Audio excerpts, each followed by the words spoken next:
हम लोग का मुख्य मांगे है होम डिस्ट्रिक्ट है पहला, और दूसरा है कि 2800 ग्रेड पे किया जाए। कि बहुत लोग आज सीओ, अंचलाधिकारी और पदाधिकारी इस बात को समझे हैं, राजस्व कर्मचारी में भी अच्छे लोगों की जमात है जो सहमत है कि आज का मौसम अभी उचित नहीं है। वैसे तो बहुत सारे मांगे हैं, 17 मांगे हैं, लेकिन सरकार द्वारा जो है बार बार वही वादा करके मुकर जाता है। हमारा राजस्व भूमि सुधार विभाग के अंदर उसको स्वस्थ होने की जरूरत है और दवा सही दवा पड़ा है, उस दवा का असर भी दिखाई पड़ने लगा है, लोगों का कामकाज भी हो रहा है। हम लोग उनके द्वारा जो दिया गया है निर्णय, उसको हम नहीं मानते हैं। हम लोग अनिश्चितकालीन हड़ताल पे हैं। लेकिन दवा अगर जो छोड़ देंगे, कामकाज को रोक लेंगे, फिर अराजकता का वातावरण बनेगा, भू माफिया का माहौल मजबूत होगा, ये कतई नहीं। नमस्कार। बिहार के 3500 से अधिक राजस्व कर्मी हड़ताल पर है और उस हड़ताल को लेकर हालात ये है कि मंत्री और राजस्व कर्मी आमने सामने हो गए हैं। चेतावनी के बावजूद भी आज बड़ी संख्या में राजस्व कर्मी पटना पहुंचे और अपनी मांगों को लेकर प्रदर्शन किया। हालांकि प्रदर्शन की खबरें के बाद मंत्री से जब मीडिया वालों ने सवाल किया तो उन्होंने कहा कि हमें पता है कुछ लोग हैं जो हमें डिगाना चाहते हैं, कुछ लोग हैं जो हमारे उस मिशन को विफल कराना चाह रहे हैं, जिस मिशन को लेकर हम जनता के बीच गए हैं। दाखिल खारिज, परिमार्जन, भ्रष्टाचार के खिलाफ बहुत सारी ऐसी चीजें हुई हैं जिसको लेकर हम कृत संकल्प हैं और कोई कुछ न कुछ ऐसी बाधा है जो कुछ लोग इसमें शामिल हैं जो हमारे उस मिशन को विफल करना चाहते हैं। हालांकि मिशन की विफलता के पीछे कोई राजनीति हो ये तो मंत्री जी बेहतर समझ सकते हैं, लेकिन कर्मचारी का जो मांग क्या है कि होम डिस्ट्रिक्ट में तबादला, नहीं तो तबादले पर बातचीत होनी चाहिए, वेतन वृद्धि, साथ ही 17 सूत्री इन लोगों का मांग है। पूर्व में जो प्रधान सचिव थे उन्होंने वार्ता बुलाई थी, उसने सब बातें मान भी ली और ये प्रक्रिया भी शुरू हो गई, लेकिन वर्तमान सीके अनिल ने उसको रोक लगा दिया और मंत्री कह रहे हैं कि भाई हम आज ही नहीं कई दिनों से कह रहे हैं कि हम आपकी जो मांग है उसको हम पूरा करने को तैयार हैं। आखिर समस्या क्या है, इसको समझने के लिए जरा हम मंत्री और फिर आंदोलनकारी राजस्व कर्मी के नेता का क्या बयान है जरा पहले सुन लीजिए। कि बहुत लोग आज सीओ, अंचलाधिकारी और पदाधिकारी इस बात को समझे हैं, राजस्व कर्मचारी में भी अच्छे लोगों की जमात है जो सहमत है कि आज का मौसम अभी उचित नहीं है।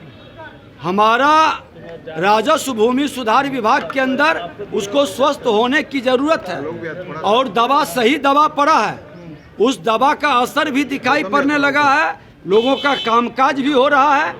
लेकिन दवा अगर जो छोड़ देंगे, कामकाज को रोक लेंगे, फिर अराजकता का वातावरण बनेगा, भू माफिया का माहौल मजबूत होगा, ये कतई नहीं। आज खनन विभाग के अंदर भी लोग हड़ताल करने का वातावरण बनाए थे, हमने जब उनको समझाया वो हड़ताल नहीं किए। आज खनन विभाग सफल हो गया, राजस्व भी बढ़ा, शांति भी आई और सरकार का जो अराजकता का माहौल है उसको भी खत्म करने में ताकत है। हम लोग का मुख्य मांगे है होम डिस्ट्रिक्ट है पहला, और दूसरा है कि 2800 ग्रेड पे किया जाए। वैसे तो बहुत सारे मांगे हैं, 17 मांगे हैं, लेकिन सरकार द्वारा जो है बार बार वही वादा करके मुकर जाता है। हम लोग को दिसंबर में बोला गया था कि आप लोग को कर दिया जाएगा, जो इससे पहले के जो अपर मुख्य सचिव थे वो पहले कर भी दिए थे सब कुछ, मतलब निर्णय भी हो गया था कि दिसंबर तक कर दिया जाएगा, लेकिन ऐसा कुछ नहीं हुआ। अभी जो वर्तमान में मेरे प्रिंसिपल सेक्रेटरी साहब हैं वो बोल रहे हैं कि उनके द्वारा जो दिया गया है निर्णय, उसको हम नहीं मानते हैं। हम लोग अनिश्चितकालीन हड़ताल पे हैं। सुन लिए, एक तरफ मंत्री कह रहे हैं कि हम सारी मांगे मान लिए हैं, दूसरी तरफ राजस्व कर्मी कह रहा है कि पिछले बार हुए समझौते से अधिकारी मतलब इस पर स्थिर नहीं है, मतलब जो समझौता उन्होंने किया उस समझौता को उन्होंने खारिज कर दिया कि नहीं, पहले जो समझौता हुआ उसको हम नहीं मानेंगे। ऐसे में कैसे भरोसा करें? फिर भी मंत्री जिस गुस्से में है, उस गुस्से के बजाय हमें लगता है कि बात होनी चाहिए, क्योंकि आपके विभाग का यह, हम बार बार कहते हैं कि ये बैकबोन है, रीढ़ है, आपका रीढ़ का हड्डी है। इसको आपको हमें लगता है कि सहानुभूति पूर्वक इनके मांगों को विचार करना चाहिए, क्योंकि मंत्री जी आपको पता है 15 अगस्त के झंडोत्तोलन से लेके DCLR हो चाहे DM हो, कोई भी किसी प्रखंड में आता है ना, तो सारा खर्चा इसी को वहन करना पड़ता है। ये एक सिस्टम बना हुआ है।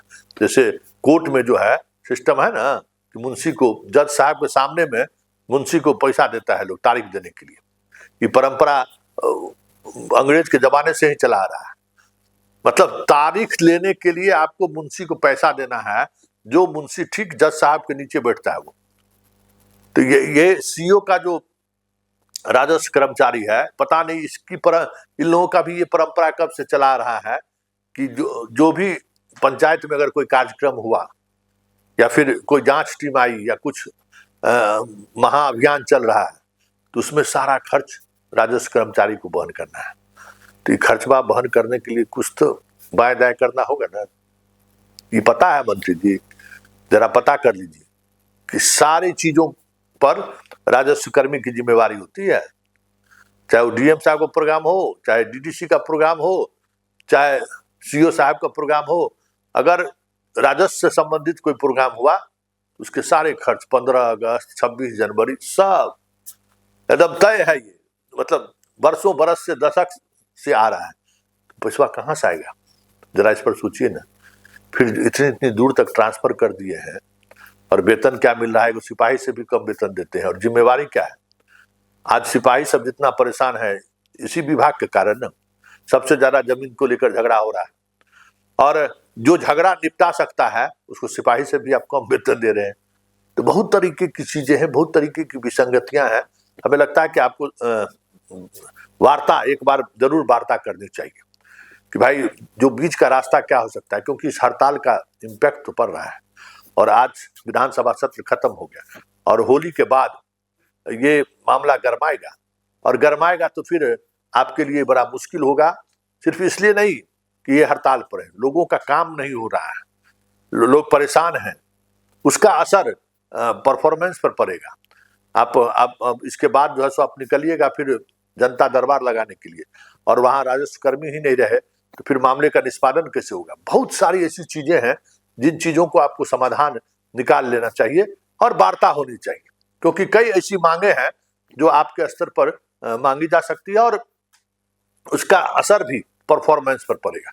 क्योंकि परफॉर्मेंस बेस्ड कह सकते हैं कि जो आपका अधिकारियों या कर्मियों का जो सबसे महत्वपूर्ण कड़ी है वो राजस्व कर्मचारी है। चलिए, राजस्व कर्मचारी का हड़ताल को लेकर भले मंत्री आमने सामने हो गए, बीच का रास्ता तो निकालना ही पड़ेगा, क्योंकि अल्टीमेटली नुकसान तो विभाग को ही उठाना पड़ रहा है, और तबाह तो जनता ही है।